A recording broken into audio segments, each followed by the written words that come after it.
et partagez. Et surtout, nous savons que vous êtes là nombreux pour visualiser cette émission. Vous êtes habitués déjà de ces rubriques, plusieurs rubriques, questions-réponses, l'université du message. Il s'agit de vos questions que l'homme de Dieu, révérend Pasteur Ben Mutombo, doit répondre avec l'appui des citations de Frère Branham ou quelques écritures de la Bible. C'est parti pour aujourd'hui, mais avant tout, nous vous disons merci et surtout de vous avoir abonné massivement à notre chaîne YouTube, et nous ne pouvons pas nous interdire de vous dire merci parce que déjà sur la page Facebook Média Univers, vous êtes plus de 50 000 abonnés. Vraiment, merci pour cette confiance que vous continuez à nous faire, et nous ne manquerons plus aussi à vous satisfaire. C'est parti, nous recevons avec vous les révérends, l'apôtre Ben, missionnaire africain, déjà à mon côté. Bonjour révérend Ben Mutombo dit Lyon. Bonjour cher journaliste Jean-Claude. Voilà, c'est un plaisir pour nous, comme je disais également, et surtout pour ces milliers de téléspectateurs qui ont pris goût à suivre vos émissions et sont allés même plus loin pour vous faire confiance. Ils posent leurs questions alors que d'autres ont leur pasteur, et ils se trouvent, ils se font cette peine de poser des questions. Mais avant tout, révérend, avant de passer à la première question, il semblerait que vous avez une très grande manifestation que vous organisez ici à la Branham Église, Mission Évangélique Branham Église Internationale, comme je l'aime appeler. C'est quand même une église qui englobe, qui rassemble beaucoup de gens à travers le monde. Et tout à fait vrai, cher journaliste, merci beaucoup. Nous sommes reconnaissants à l'Éternel pour cette confiance qu'il place dans le cœur des gens, afin que nous puissions être ceux-là qui répondent à leurs questions, à leurs préoccupations. Je suis très content. Et en dehors de ça, comme vous venez de le souligner, nous avons une grande manifestation. C'est une convention internationale qui va commencer selon les programmes modifiés qui va être publié incessamment. Ça va commencer le 5 juin et ça va terminer le 12 juin. La question, c'est une question du moment. Est-ce que William Marion Branham a-t-il accompli la mission qui lui a été confiée le 11 juin 1933 à la rivière Oyo? Si il ne l'a pas accompli, qui va l'accomplir et en quelle qualité? S'il l'a accompli, où est le Seigneur et qu'attendons-nous? Voilà, c'est vraiment profond. Il y a les hommes de Dieu qui viennent de partout. Ce dimanche, nous allons recevoir le premier pasteur qui va venir de Goma à l'est. Il va arriver ce dimanche. Et au courant de la semaine, il y a ceux de Lubumbashi, ceux de l'Afrique du Sud qui vont être ensemble avec nous, sans compter ceux de Brazzaville et ailleurs. Donc voilà, il y aura aussi des réunions ministérielles qui vont se passer le matin, avec des grands sujets, des grands thèmes qui embrouillent les gens, afin que la présence des hommes de Dieu, nous puissions en débattre ensemble. Et à la fin de la convention, il y aura aussi la campagne d'évangélisation biblique. À la publique qui sera où notamment? Ça sera sur la 7e rue Limété, donc la place commerciale. C'est là où la campagne va se passer. 7e rue Limété, nous sommes en République démocratique du Congo, précisément dans la capitale congolaise. Révérend, nous n'avons pas 2 minutes à perdre, sachant que la matière est tellement explosive. Déjà sur mes yeux, je suis tombé sur une question qui nous vient très loin de l'Afrique du Sud, les pays de Nelson Mandela, que vous aimez beaucoup, mais actuellement dirigé par Cyril Ramaphosa. Voilà, il s'agit bien de ses frères qui est très actif sur les réseaux sociaux, mais qui est amoureux de bande. Voilà, lui, est-ce que je peux dire il est contre? Voilà, lui, il trouve que non, c'est les tons que les pasteurs doivent se mettre à côté et laisser à seul Branham, la voix de Branham prêcher aux gens. Mais je l'ai trouvé quand même touché là, piqué de vous poser la question. C'est pas, ça doit être une nouvelle marche ou c'est quoi, révérend? Il pose cette question. Cher missionnaire africain, bonjour. Bonjour. Voici ma question. Comment expliquer que cette grande contradiction constatée dans la Bible, Dieu maudissait les prophètes Moïse en lui disant tu ne pourras pas entrer dans la terre promise. Mais plus tard, on voit ce même Moïse sur la montagne des transfigurations dans la terre promise.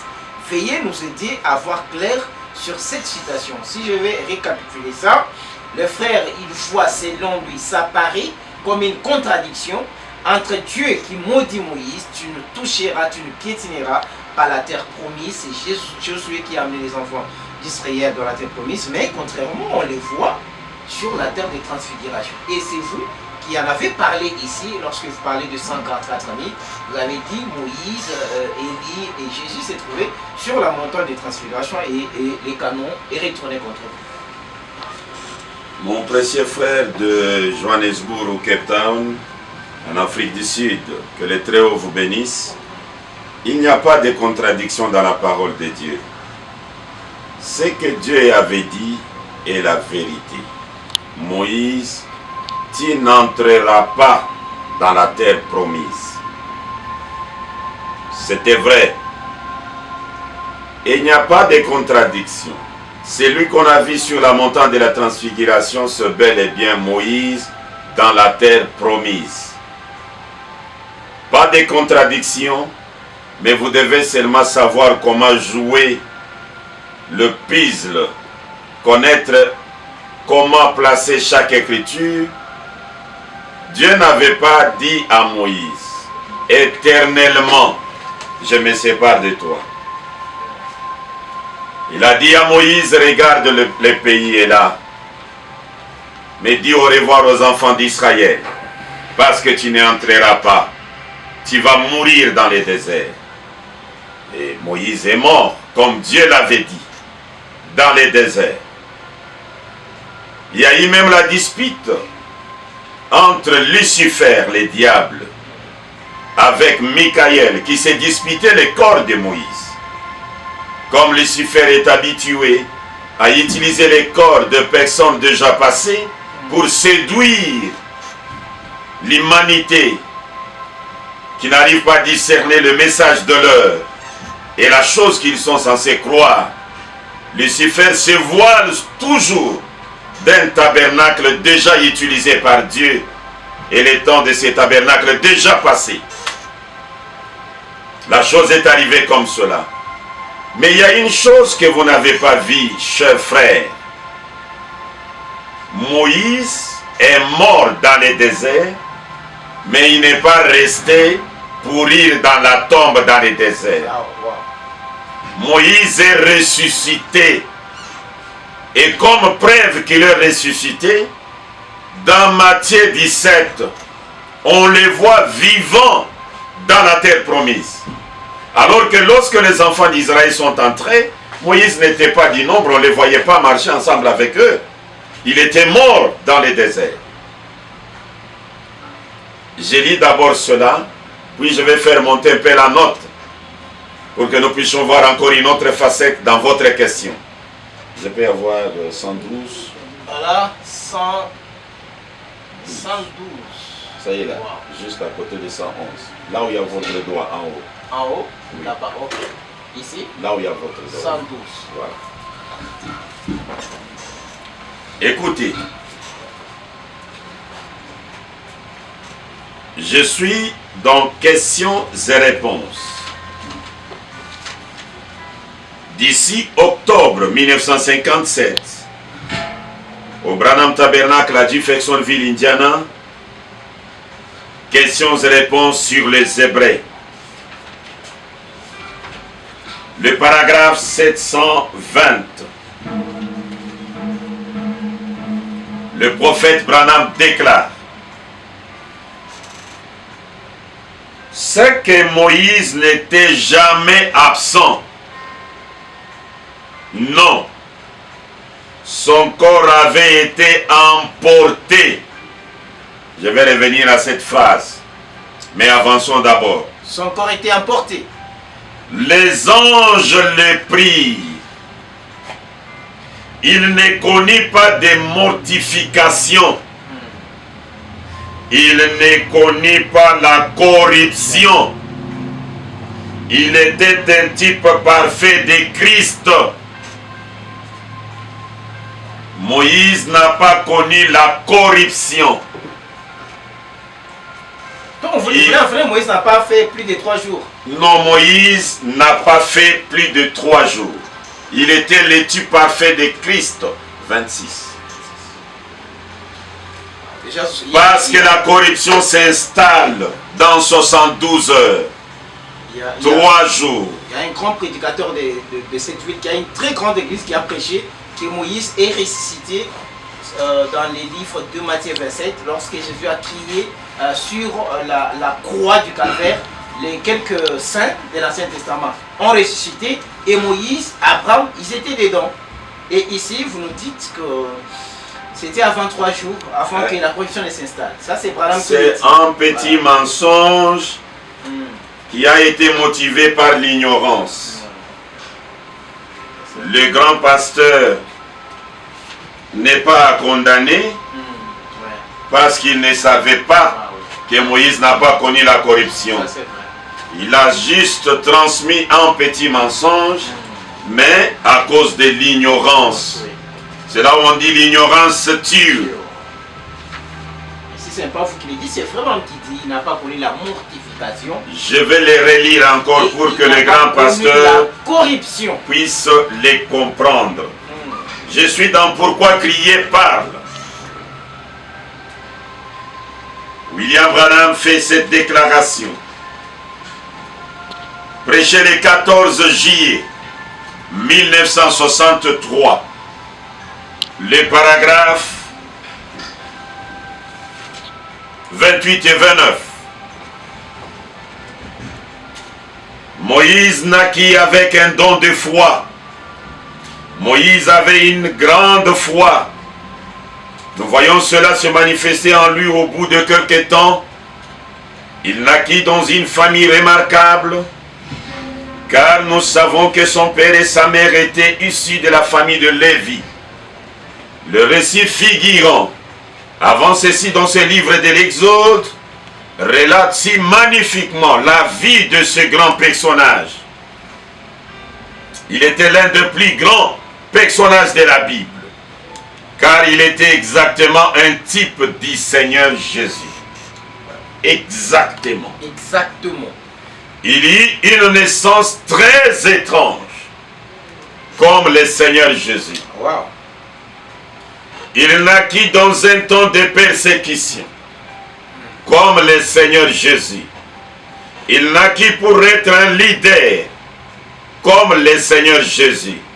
Ses parents le cachèrent pour le protéger de l'ennemi, comme le Seigneur Jésus. Il commença son ministère, comme le Seigneur Jésus. Il était un leader, comme le Seigneur Jésus. Il était un prophète, comme le Seigneur Jésus.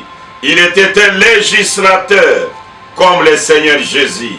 Et nous découvrons qu'il mourut sur les rochers et doit avoir ressuscité. Car 800 ans plus tard, il s'était né sur la montagne de la transfiguration, parlant au Seigneur Jésus. Ressuscité. Comme je suis. Jésus est incomparable et Jésus est incomparable. Il est comparable. Branham prend le luxe de comparer Jésus à Moïse. Il les compare à Moïse. On peut revoir les cantiques. On doit revoir ça. C'est lui qui est incomparable, ce n'est pas Jésus. Là, c'est une bombe qui arrive. Donnez-moi 116 à côté de vous, là. En bas ici. Ouais. Ici. 116. Voilà, ici. C'est ça? 116. Voilà, je suis là. Là, c'est Branham qui compare Moïse à Jésus. En tout point. Vraiment. Leader, sauveur. La naissance, la mort. Tout, même la naissance. Une naissance étrange comme le Seigneur Jésus. Branham. 318 exposés. Il ne sera pas populaire. Dieu, comme Jésus a... Il sera... Nous pouvons bien nous attendre à ce que cet homme soit avant tout authentifié par l'Esprit agissant dans sa vie, par des actes de puissance indiscutables et qu'on ne trouvera nulle part ailleurs. Nulle part ailleurs. Ceci fait de lui qui? La page 321.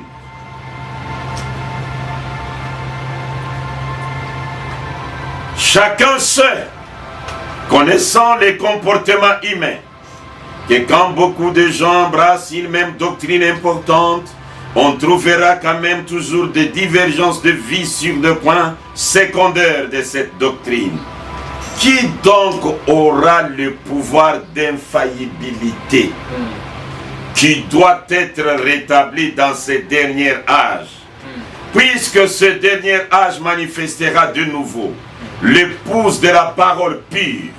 Cela signifie que nous aurons de nouveau la parole comme elle a été donnée parfaitement et comprise parfaitement à l'époque de Paul.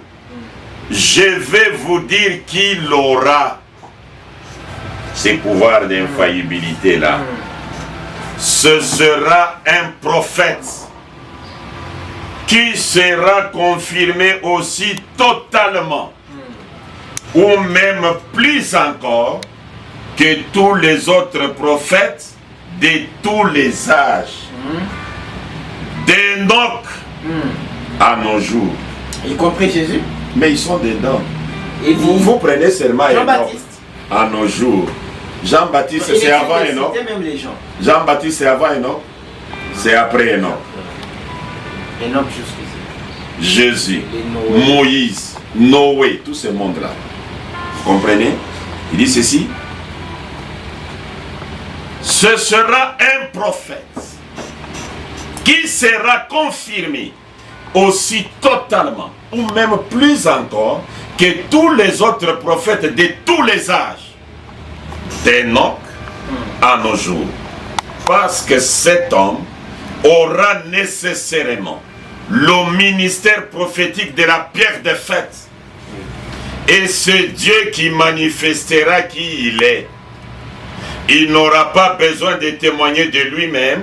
C'est Dieu qui témoignera de lui par la voix du signe. Amen. Ah, c'est Dieu, c'est profond. J'avais ouvert une brèche pour répondre à la question de savoir si Moïse est comparé à Jésus et que les chrétiens puissent modifier les cantiques selon lesquels Jésus est incomparable. Non, il est comparable. La Bible et le message les comparent. Écoutez Moïse avant de quitter la scène, il y déclare: l'Éternel votre Dieu, Deutéronome 18:15.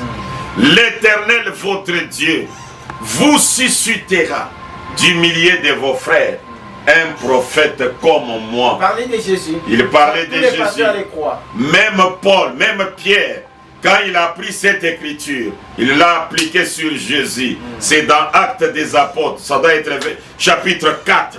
Il a lié ça à Jésus. Moïse mérite la prison alors. Il ne mérite pas la prison, il avait dit la vérité, cher journaliste. Voilà, je continue maintenant pour dire, Dieu n'avait pas maudit Moïse. Non. Un prophète. C'est ça la maladie avec les païens. Les païens ne connaissent pas qui est un prophète. Ah bon? Oui. Écoutez, faites des trompettes. Le grand Branham déclare ceci. La tradition suisse, le paragraphe, d'abord je lis le paragraphe 50, puis je vais lire le paragraphe 93, où je lis le paragraphe 56. Dieu envoie donc son prophète. Et le prophète est la parole vivante de Dieu rendue manifeste. Rendu manifeste, voilà. Visible. Vous avez besoin de voir la parole? Voilà, touchable même. Touche un prophète. Waouh. C'est quoi? Il maudissait tout celui qui combattait son prophète. Un prophète est la parole. Et comment Dieu va maudire sa parole? Donc Moïse n'était pas maudit. Jamais. Voilà.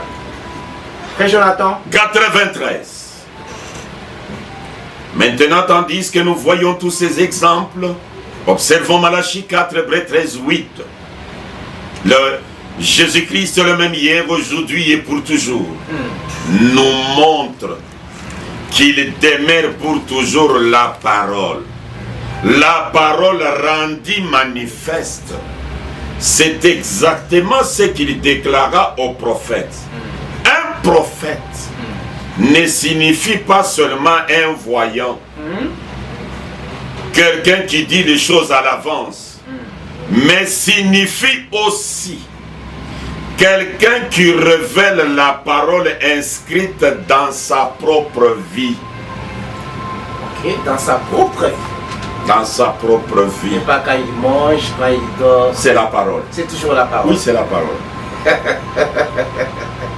Vous savez, moi, naturellement, je n'aime pas les haricots. Oui.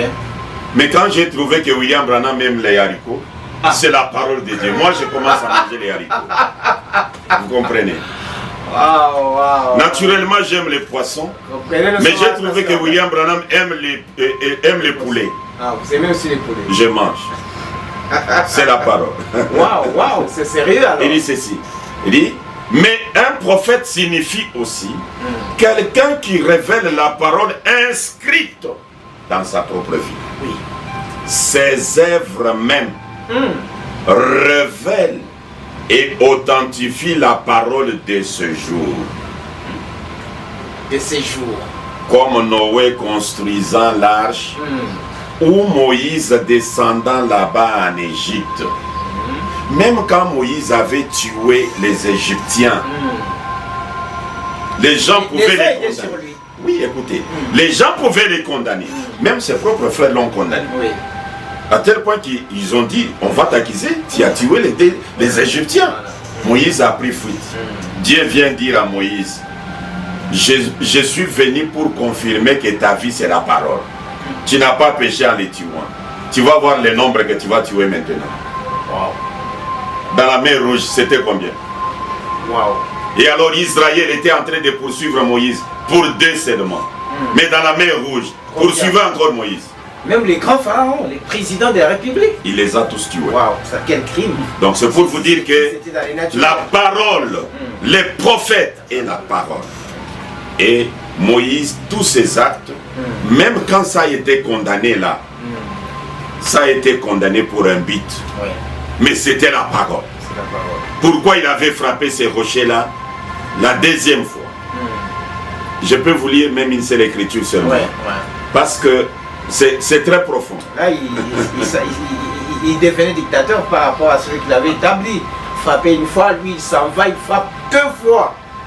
L'eau toujours présente du rocher. Moïse. Branham dit, 174. Moïse commit une faute en les frappant une seconde fois, montrant la faiblesse de sa foi dans l'expiation. Voilà. Il a fait une faiblesse sur la foi, c'est Moïse. Non. Moïse a vu l'expiation faite par Jésus. Il dit, c'est insuffisant. Moïse dit, je ne peux pas placer confiance dans ça, parce qu'après la mort à la croix, l'église tombera en 325. Vous avez des problèmes contre Jésus? J'ajoute une écriture. Oui, Moïse apparemment. Écoutez, oui, Moïse, vous avez un problème contre Jésus. Je suis dans pourquoi. Et vous allez comprendre pourquoi Moïse avait refusé ça. Prêché le 13 avril 1961. Paragraphe 3. Voici ce qu'il en est. Si vous voyez donc quelque chose dans une boutique de prêteurs sur gage et que vous alliez alors racheter cela de cette boutique de prêteurs sur gage, vous ne pouvez pas racheter cela une seconde fois. La chose a déjà été rachetée. Si quelqu'un vous promet, vous remet un récit montrant que le prix a été payé et que cet article a été racheté, il est racheté, vous n'avez pas à payer pour cela une seconde fois.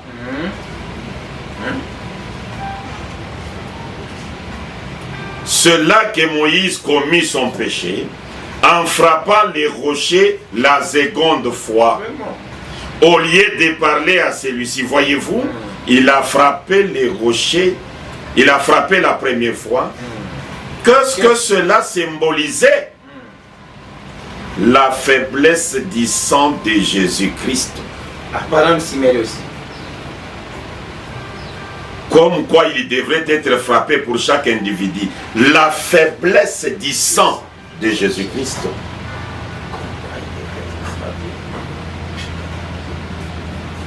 Maintenant, quand il a vu que ce sang était faible, il voit le monde. Un sang si faible comme ça va sauver et les Juifs et les nations. Et dans les serpents écrasés, William Branham voit la vision d'un serpent qui est mort.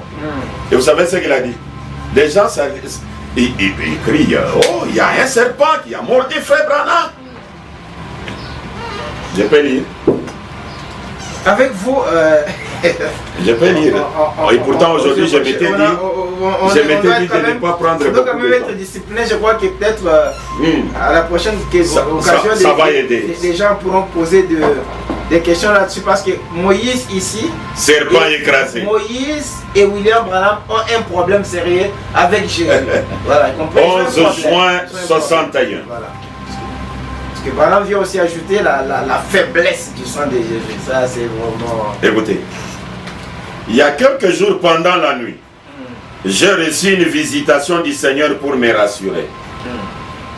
Pendant qu'il me parlait, j'ai vu un serpent jaune et noir qui vint me mordre à la jambe. Mais mon sang était si riche que cela n'eut aucun effet sur moi. Ok. Si riche. Branham a un sang si riche. Ah. Avant de regarder les serpents et autres, mais pensez d'abord à ce sang riche. Pas faible. Et ici on nous parle d'une faiblesse. Et c'est grave. Si j'entre dans ces choses, ça va le prendre tous les temps. Il fallait que William, s'il était plus... Vraiment, j'allais faire une émission avec lui sur quel est ton problème avec mon Seigneur Jésus-Christ. Tu veux une émission sur ça? Ça fallait vraiment. Parce que je voulais lui poser la question noir sur blanc. Quel est ton problème avec mon Seigneur Jésus-Christ? Parce que je commence à remarquer, on dirait qu'il est en train de le rabaisser. Deux fois, je ne sais pas si les gens se rendent compte des citations que vous lisez ici, qui ne vous appartiennent pas. Prépare cette émission-là. Avec vous. Je pourrais répondre à la place de Moïse parce que la parole que Moïse a laissée demeure. Ouais. Ok, là, vraiment, je vous annonce déjà... Les œuvres que je fais rendent témoignage de moi. Je termine par là. Ok. Paragraphe 35. 13 avril 1951. Eh bien, remarquez, bien. Moïse frappa les rochers pour la deuxième fois.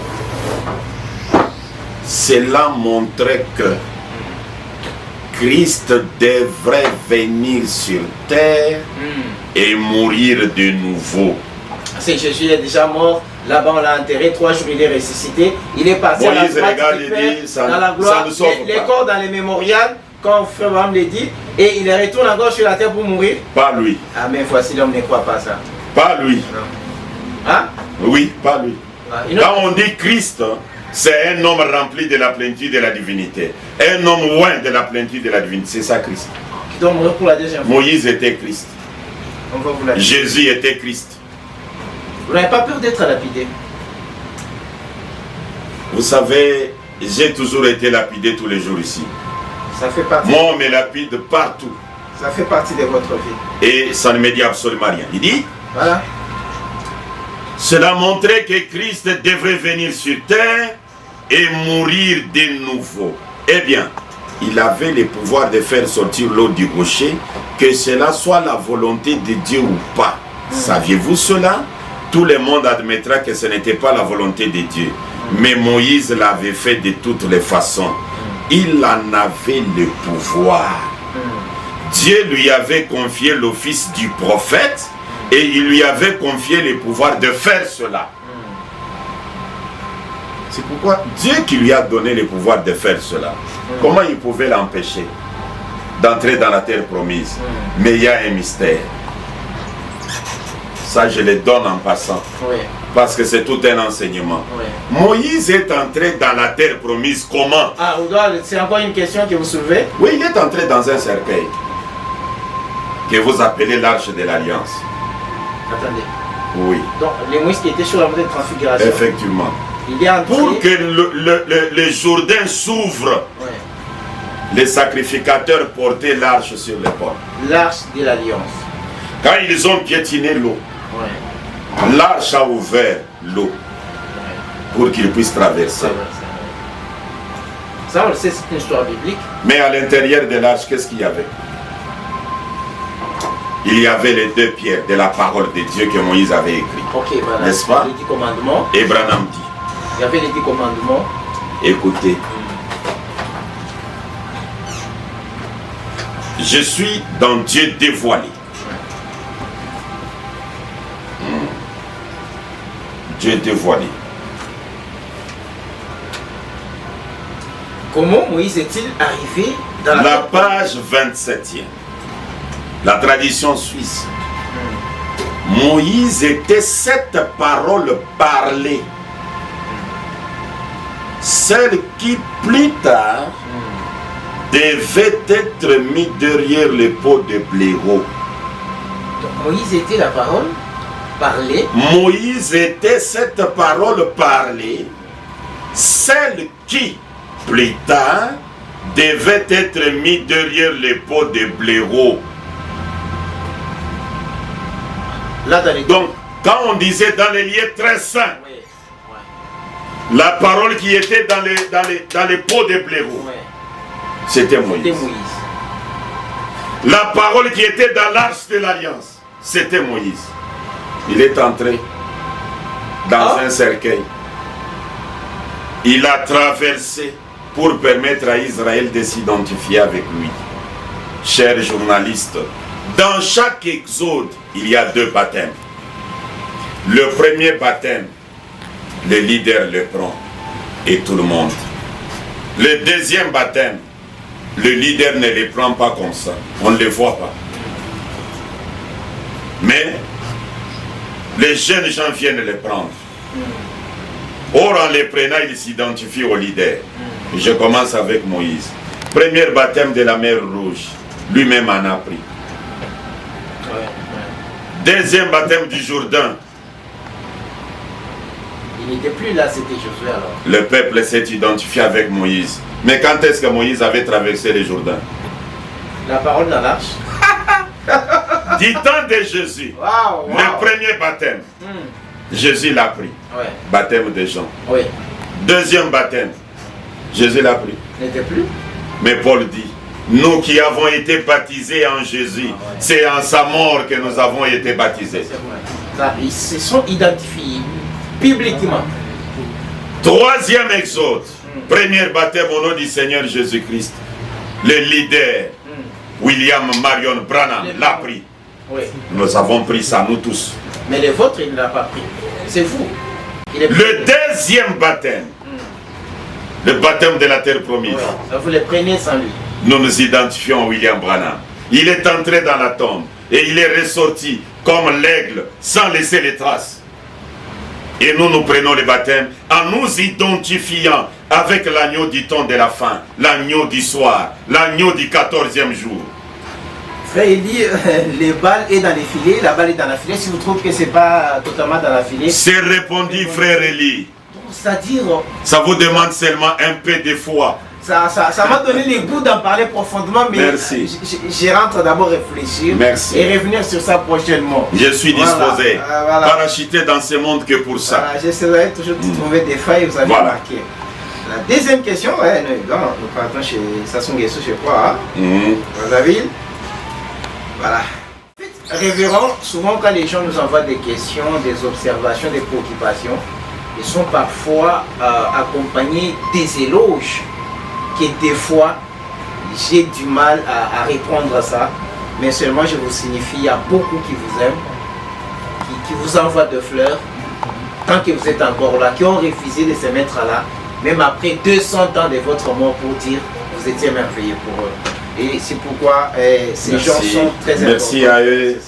Merci à eux, je les aime également. Ouais. Merci à eux, merci, merci beaucoup. Quelqu'un voulait savoir si Google c'est un homme, pasteur, mais c'est un homme qui a des femmes, qui a la femme, qui a des enfants. Est-ce qu'il est comme tout le monde? Donc, je ne sais pas. Si vous me blessez, si les sangs va couler, moi j'ai dit wow. J'ai dit vraiment je mange, je bois, je suis un homme. Voilà, seulement vous avez une grâce particulière. Oui, je suis un homme adorateur de William Marion Branham. Voilà. Une question, j'ai beaucoup aimé et adoré cette question. Je crois que ça doit être la plus difficile. Parce que j'aimerais aussi avoir des questions plus difficiles à vous poser. Étant donné que le Christ Jésus, qui a conquis la mort, puis il a eu un nom nouveau. Là, il a évoqué le premier sceau, paragraphe 283. Là où on dit que Jésus, après avoir vaincu la mort et aller au ciel, il recevra un nom nouveau. Je peux lire. Voilà, on termine d'abord la question, comme ça vous lisez. Voilà. Alors, pouvez-vous croire que William Branham est le nom nouveau du Fils? Là, il s'adresse à vous, parce que vous dites toujours que Jésus a changé les noms. Et le nom là, c'est Branham. Maintenant, il dit quoi? C'est le nom nouveau du Fils Jésus, ou c'est le nom du Père qui devait venir lui-même? Ça, je crois qu'on vous a acculé au mire. Souvent, vous nous dites ici que les noms nouveaux de Jésus, c'était Branham. Parfois, vous revenez, vous nous dites, il avait envoyé Branham qui était Jésus qui était son fils. Jésus n'a rien fait. Le Père a dit, maintenant je descends. Je descends moi-même. Là, je crois que vous êtes au mire. Ça vient de Congo-Brazzaville. Congo-Brazzaville, chez président Sassou. Un pays très amical, comme les Gabon et les autres, à la RDC. Bien-aimé, je lis d'abord l'écriture que vous avez évoquée. Et Jésus, son nom sur terre. Deuxième saut, paragraphe. Premier saut. Paragraphe 283. Okay. Et Jésus, son nom sur terre, c'était Rédempteur Jésus. Quand il était sur la terre, il était le Rédempteur, c'est vrai. Mais une fois qu'il a conquis la mort et les séjours des morts, et qu'il les a vaincus, et qu'il est monté en haut, il a reçu un nom nouveau. C'est pour cette raison que vous criez comme ils le font et qu'ils ne reçoivent rien. Ce sera révélé dans les tonnerres. Le nom sera révélé dans les tonnerres. Et ça sera à qui, après avoir vaincu la mort, aller au ciel? Voilà. Je ne veux pas répondre dans le sens de m'opposer aux frères, parce que je peux lui lire les Écritures qui disent que Jésus, c'est le Père qui l'a ressuscité. Je peux vous donner toutes ces Écritures. Ça même les pentecôtistes. Oui, il ne s'est pas ressuscité lui-même. C'est le Père qui l'a ressuscité. Lorsqu'on a amené le corps, ce corps-là dégagé déjà. Ça avait déjà une odeur nauséabonde. De Jésus? Oui. Non. Non, ça n'a pas juste ça. Là, je m'oppose catégoriquement. Bon, pendant que je parle, je suis en train de chercher l'écriture. L'écriture qui défait Branham? Oui, c'est dans Regarde. Épargnez-nous s'il vous plaît. Dans Regarde. Branham, quel est ton problème avec mon Seigneur? Pendant... Bon, je vais d'abord répondre, au lieu que je puisse prendre tout le temps. Donc toutes ces citations, vous en avez en tête lorsque je glisse quelque part, vous me retournez les canaux? Non, je n'ai pas ça en tête. Ouais. J'ai ça dans le cœur. Ah. Donc, quand vous posez la question, c'est lui qui contrôle mon cœur, s'arrange à activer la chose. C'est dans Regarde, je vais trouver ça. Je suis en train de chercher sur la machine Regarde. Je pense Regarde est là. Ok. Alors, je disais que lorsque le corps a été amené ça sentait déjà dans la tombe, les disciples même, lorsqu'ils se sont approchés de ces corps, c'est les prophètes qui parlent. Hein. Je vais trouver ça, ça doit être dans les 200 quelques, mais je vais trouver de toutes les façons parce que c'est nécessaire pour moi de trouver ça.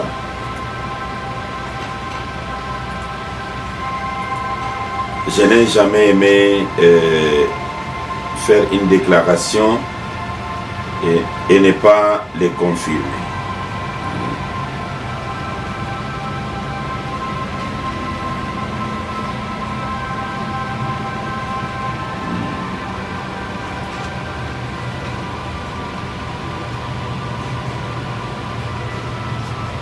Il y a une déclaration.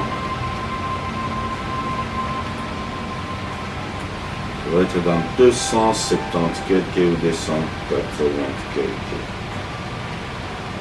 Et je crois que si je ne la trouve pas maintenant, je vais la donner même avant la fin de l'émission. Même avant la fin de l'émission, voilà.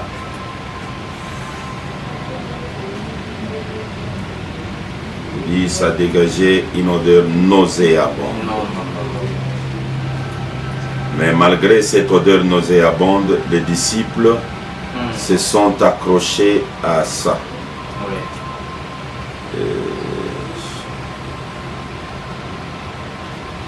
C'est comme ça avec La machine, l'ordinateur, c'est comme ça. on doit tout. Voilà. Regarde. Oui.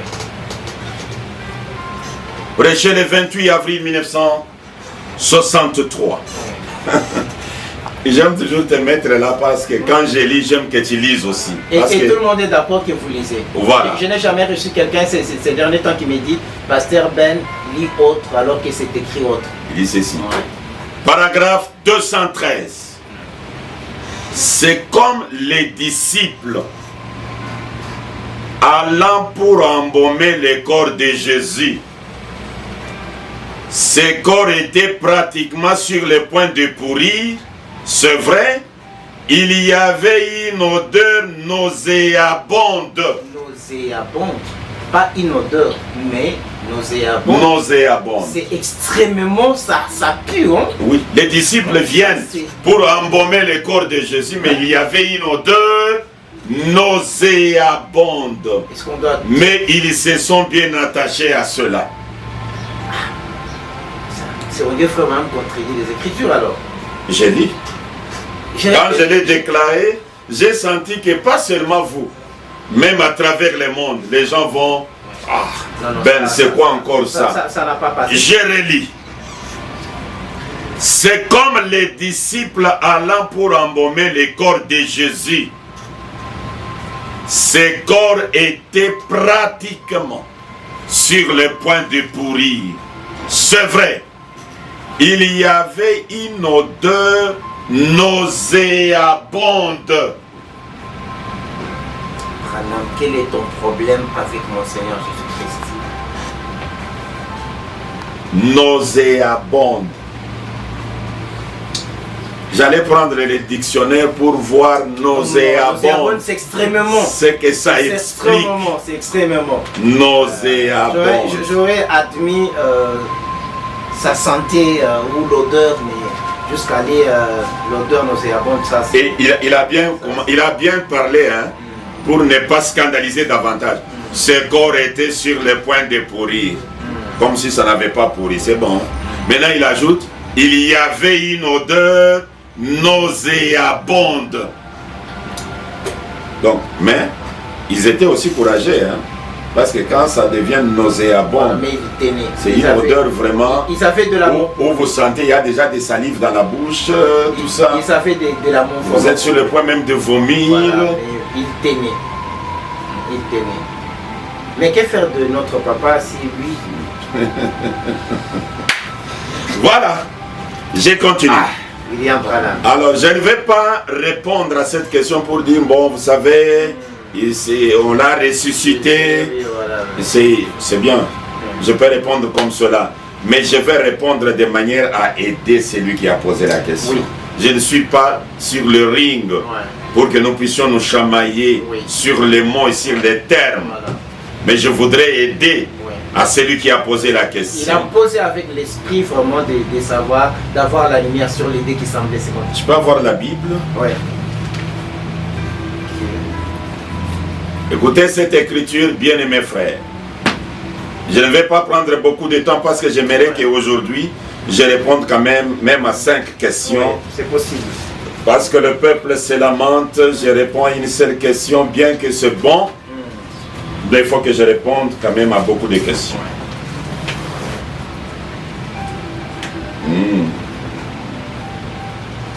Apocalypse chapitre 3. Le verset 11 et 12. Je viens bientôt. Nous en avons fait même des cantiques. Ouais. Il vient bientôt. Il vient bientôt. Attendons le Seigneur. C'est une chanson qui faisait vraiment trop de succès. Car il vient bientôt. Jésus vient, il vient bientôt. Oui. Le roi vient, il vient bientôt. En regardant au ciel. Attendons le Seigneur dans les firmaments. Voilà. Je viens bientôt.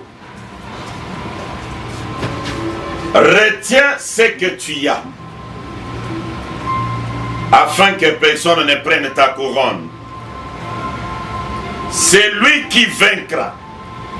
Je ferai de lui une colonne dans le temple de mon Dieu, et il n'en sortira plus. J'écrirai sur lui le nom de mon Dieu, le nom de la ville de mon Dieu, de la nouvelle Jérusalem qui descend du ciel d'auprès de mon Dieu, et mon nom nouveau. Le nom de mon Dieu. Le nom de la nouvelle Jérusalem, voilà, et mon nom nouveau. 3 noms qui doivent être écrits sur qui? Sur le vainqueur. Le vainqueur doit devenir un tableau. Un tableau qui porte 3 noms. Le nom du Dieu de Jésus. Le nom du Père. Le nom de la nouvelle Jérusalem. Le nom de l'épouse. Et le nom nouveau de Jésus.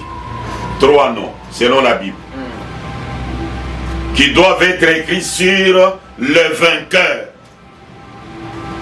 Si j'entre dans le vainqueur, ça va encore nous amener loin. L'éternité. Maintenant, écoutez Branham.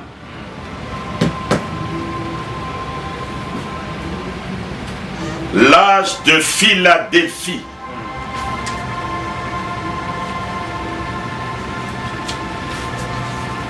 L'âge de Philadelphie.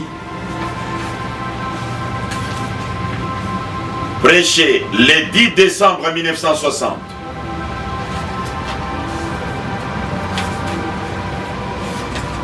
Le paragraphe 278.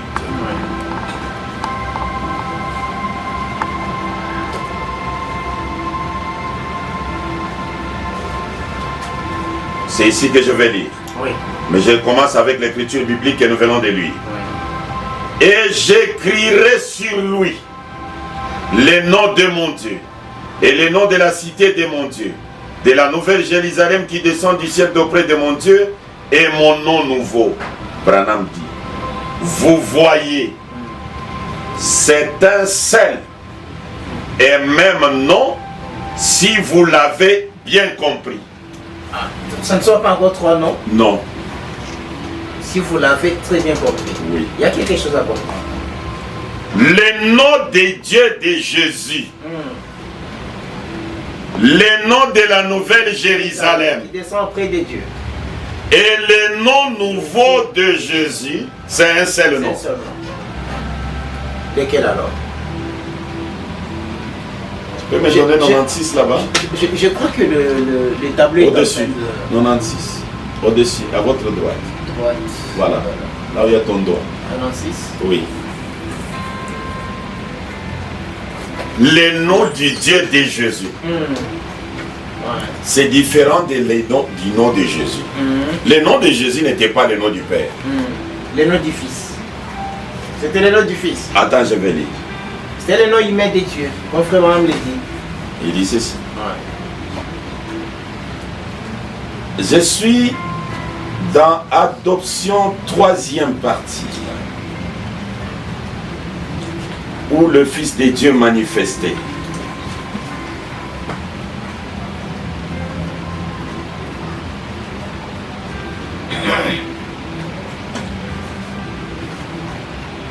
Vous pouvez commencer depuis le paragraphe 190.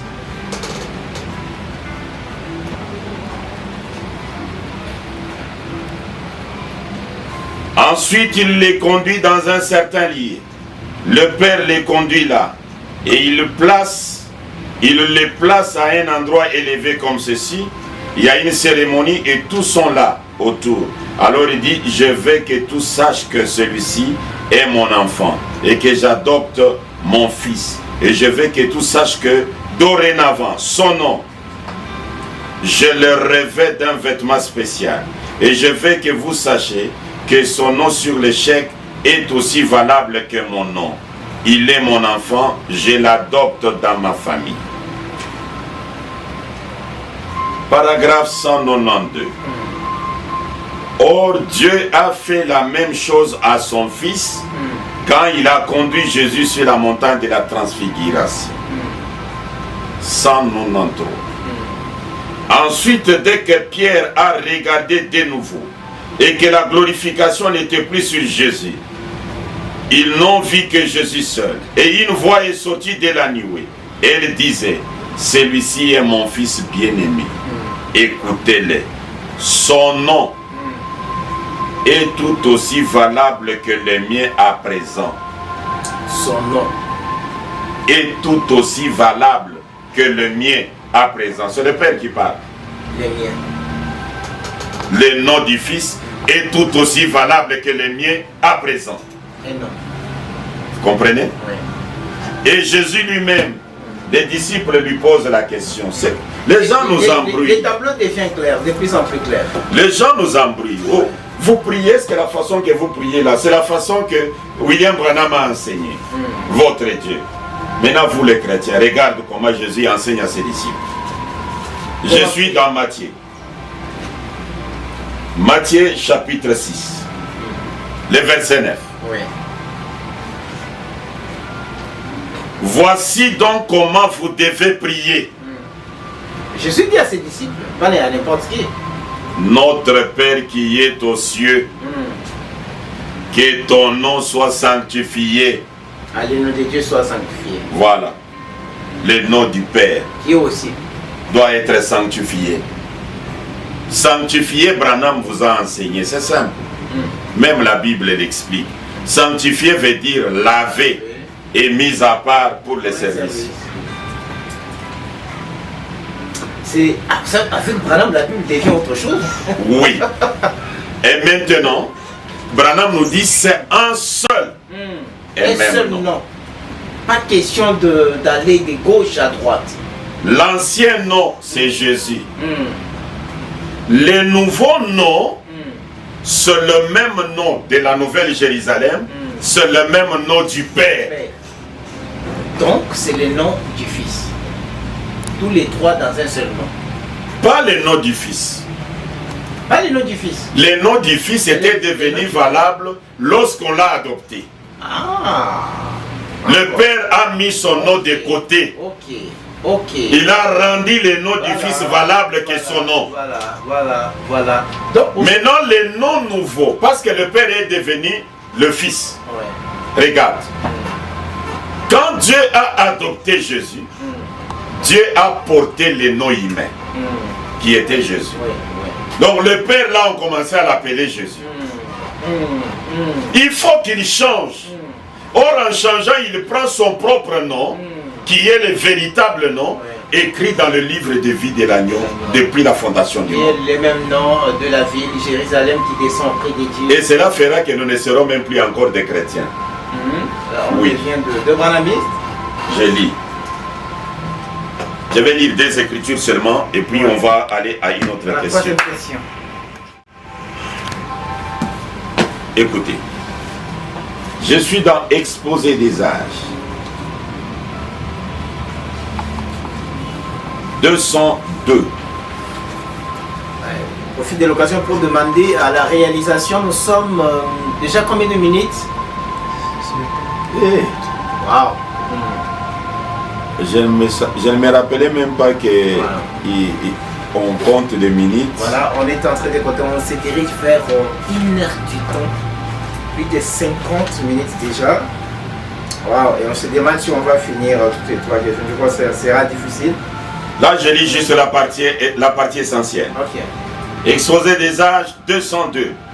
Le dernier paragraphe en bas. Oui. Et aujourd'hui, chacun de nous, les vrais croyants, a changé de nom. Nous sommes des chrétiens. C'est un nom que nous portons tous. Mais un jour, nous changerons de nouveau. Oui, nous changerons de nouveau. Assurément, nous recevrons un nom nouveau.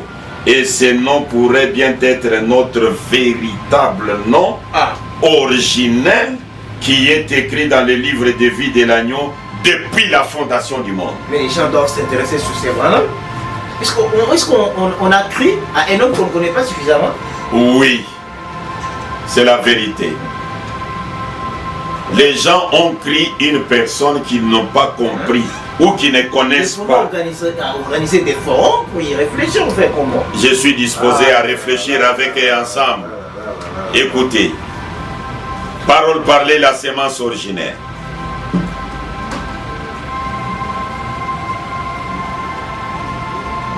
La page 100. Il sera correctement dédié à la parole, comme il a toujours été. Il sera signalé par la parole de Dieu confirmée. Dieu confirmera que ce qu'il prêche est la vérité, comme il le fit pour Élie, car c'est l'Élie qui vient préparer pour l'enlèvement de la montagne de Sion. Jésus a dit que dans les derniers jours, ce serait comme au temps de Lot. Sa prédication sera conforme à l'esprit et dans la ligne droite de la parole de Dieu. Tant de choses ont été appelées la vérité de Dieu, tant de choses ont été appelées la vérité de Dieu que beaucoup comprendront mal ce vrai messager. C'est vrai. Beaucoup. C'est beaucoup là, c'est qui? Parce que tant de choses ont été appelées la vérité de Dieu par des falsificateurs, beaucoup de véritables prédicateurs comprendront mal ces messagers. Donc c'est pas de leur faute aussi. Beaucoup de véritables prédicateurs. Ce sont de véritables prédicateurs. Votre pasteur est un vrai prédicateur, mais il a mal compris ce messager. Et ces messagers, on les comprend mal. Comment? Branham nous enseigne comment on comprend mal. Je peux lire? Les temps. Laissez-moi lire seulement ça, avant de lire la dernière citation sur cette question. Là, on va relire 60. 60, voilà. Là, on va tabler sur 3 questions directement. On aura la 3e et on n'aura pas accès à la 4e et 5e, 6e. Non. Surtout l'autre question là que j'attends toujours de deux théophanies là, de la théophanie et l'autre là. Okay. J'en ai vraiment besoin. Je ne sais pas si le temps va permettre. Voilà, je suis dans Dieu mal compris. Nous prenons la première, lisez la dernière citation. Après, nous de l'autre côté, nous serons obligés de couper la vidéo, l'émission pour recommencer encore une fois de plus. Voilà, la réalisation va nous aider à faire ces transitions. On termine d'abord avec la lecture de la citation. Ce messager, Branham, c'est là mal compris. Et il vient prêcher tout un sermon. Dieu mal compris. Dieu mal compris. Dieu mal compris. 162. Or, mal compris, mal comprendre, ce n'est pas simplement de dire, eh bien, je n'ai pas entendu ce qu'il a dit. Ah oui. Les gens vont entendre les bandes, ils vont suivre la voix. On dit ça, oui. Mais c'est voir quelque chose se produire et ne pas très bien en comprendre le pourquoi. Ah, c'est une révélation alors. Donc ce messager sera mal compris. Les gens vont voir les événements se dérouler dans sa vie, mais ils ne comprennent pas. Voilà, c'est ça. Un homme, pécheur sauvé par la grâce, mais né sous la constellation des 3 étoiles. ton pasteur te dit que c'est quoi ça? Un pécheur. Et il a quand même le courage de te dire, lorsque Jésus était né, les mages sont venus parce que les 3 étoiles s'étaient croisées, ils sont venus pour adorer Jésus. Et vous savez, en ce temps de la fin, les mêmes étoiles se sont croisées à la naissance de frère Branham, un pécheur né par...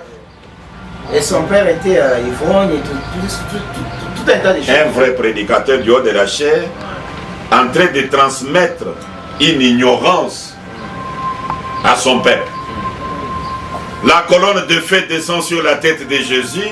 Jean le pointe, voici l'agneau de Dieu. Et le pasteur derrière lui à la chair, il y a Branham avec la colonne de feu sur la tête et il l'appelle un pécheur. L'épouse du Christ. Tu as pris la photo avec son épouse. Voilà, on va passer au deuxième numéro, parce que c'est très long, nous vous promettons. Même cette prostituée-là, elle avait quand même la connaissance, plus que beaucoup de prédicateurs. Elle a vu un homme qui discernait ses pensées. Elle est allée dans la ville en criant, venez voir un homme qui m'a dit tout ce que je fais. Ne serait-ce pas le Messie? Pasteur, toi quand Branham discerne les pensées, tu dis à ton peuple comment? Il est qui? Le ministère de Jésus-Christ est réincarné dans son église. Et alors il écrit. Mais l'église, tous nous sommes l'église. Mais Dieu, on ne le fait pas. Dieu s'incarne en Jésus. Jésus devient Dieu. Voilà. Et il s'incarne en Branham. Branham reste un frère. Non, pour ça, les gens ont quand même évolué. Ils croient que c'était Dieu. Je peux lire la dernière écriture sur le problème du nom. Voilà, les derniers sur la question. Comment on arrête la vidéo. Le monde tombe en décadence. Ouais. Le paragraphe 99. Ouais. Et voyons aujourd'hui, les gens n'aiment pas un pasteur s'il ne peut pas parler très proprement en mettant à leur place les noms et les pronoms. Et si tel était le cas, moi je ne monterai dans aucune chair. Parce que je ne connais même pas la différence qu'il y a entre un nom et un prénom. Okay. Et la seule chose que je sache, c'est que je connais Dieu. C'est tout ce dont je prends soin de connaître. Car lui, Dieu, il est mon nom et mon pronom. Dieu est mon nom et mon prénom. La différence entre les noms et les pronoms, Dieu est mon nom et mon pronom. Frère, voilà, c'est vraiment génial. Frère, vraiment génial. Voilà, c'est le nom du Dieu créateur. Une autre citation m'arrive. Est-ce que je peux la lire? Voilà, j'ai suivi les amens de frères Jean qui passent derrière notre caméra. C'est grave. Pour vous dire qu'il y a quand même des sœurs et des frères qui assistent les missionnaires africains. Je vois, il y a des sœurs, il y a des frères. Que les très haut vous bénisse, mes sœurs. Que Dieu vous bénisse, mes bien-aimés. Voilà. Je suis très content. Je voulais qu'on garde cette citation-là. Parce que vraiment, il y aura une édition. Moïse Branham, quel est votre problème avec mon Seigneur? Je suis là. Voilà, nous mettons fin à ces premiers numéros. Juste un instrument dans la main de Branham pour répondre à cette question-là. Nous vous promettons de faire l'effort pour suivre la deuxième partie, avec aussi des questions et des réponses très intéressantes. Que Dieu vous bénisse pour la première partie. On tourne, on revient pour le deuxième numéro. Voilà, c'est parti, merci.